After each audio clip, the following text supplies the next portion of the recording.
We tend to think the most dangerous moment in any spiritual battle is when swords are clashing and the fight is at its absolute peak. But the 8th chapter of the Book of Judges offers a different perspective. It reads less like a traditional victory lap and far more like a psychological autopsy of a hero's downfall. Here's the situation. Gideon has just pulled off the impossible. With an army stripped down to a mere 300 men, he shattered the massive Midianite forces. By all metrics, he is standing at the summit of his spiritual life. Yet, instead of ushering in a season of peace and stability, the narrative takes a sharp turn. In the immediate aftermath of this incredible triumph, Gideon initiates a rapid, self-inflicted descent into darkness. The spiritual vacuum left behind once a war is won often poses a more potent threat to a believer than the enemy they just conquered. At first, Gideon continues to operate with the wisdom that won the war. When the Ephraimites aggressively confront him, furious that they were left out of the initial battle, Gideon uses deep humility and gentle words to de-escalate what could have easily become a bloody civil war. But watch what happens next. As he pursues the remaining enemy kings, Gideon asks the men of Succoth and Penuel for basic supplies to feed his exhausted troops. They refuse him. His reaction is brutal and completely disproportionate.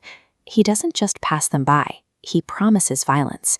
He later returns to torture the elders of Succoth with desert thorns and tears down the tower of Penuel, killing his own countrymen. Read through these verses carefully, and you will notice a glaring absence. Earlier in the story, we are explicitly told the Spirit of the Lord guided Gideon. Now, God is entirely missing from the text. The intense pressure of the battle forced him to rely on God. But with the external threat eliminated, that reliance vanishes, allowing his deep-seated insecurities to swing wildly out of control and dictate his actions. When we stop actively depending on God's direction, our unhealed trauma and personal anger inevitably grab the steering wheel. The Israelites are so thrilled with the military victory that they offer Gideon the ultimate prize, a hereditary kingship. They ask him and his descendants to rule over them permanently. Gideon's response is flawless. He rejects the crown with perfect theological precision, declaring, "I will not rule over you. The Lord will rule over you." He says all the right things, but his actions immediately contradict him. Almost in the same breath, he demands a portion of the plundered gold from his troops, acting exactly like the monarch he just claimed he didn't want to be.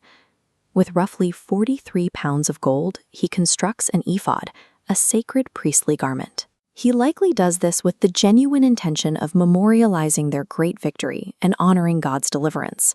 But God never commanded this. Because it bypassed divine instruction, this unauthorized monument slowly warps into an object of obsessive worship for the Israelites.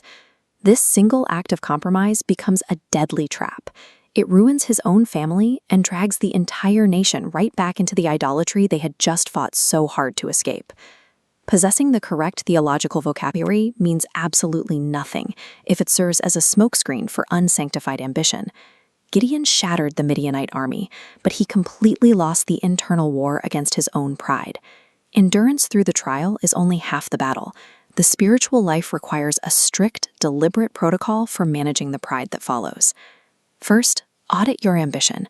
You must instantly redirect praise back to God, or success will breed destructive pride. Second, interrogate your good intentions. Without explicit divine guidance, yesterday's victory tools become tomorrow's idols. Finally, verbalizing authority isn't enough. You need functional submission to his power. The Book of Judges reminds us that human power carries an expiration date. Ultimate victory is determined by how faithfully you finish the entire race.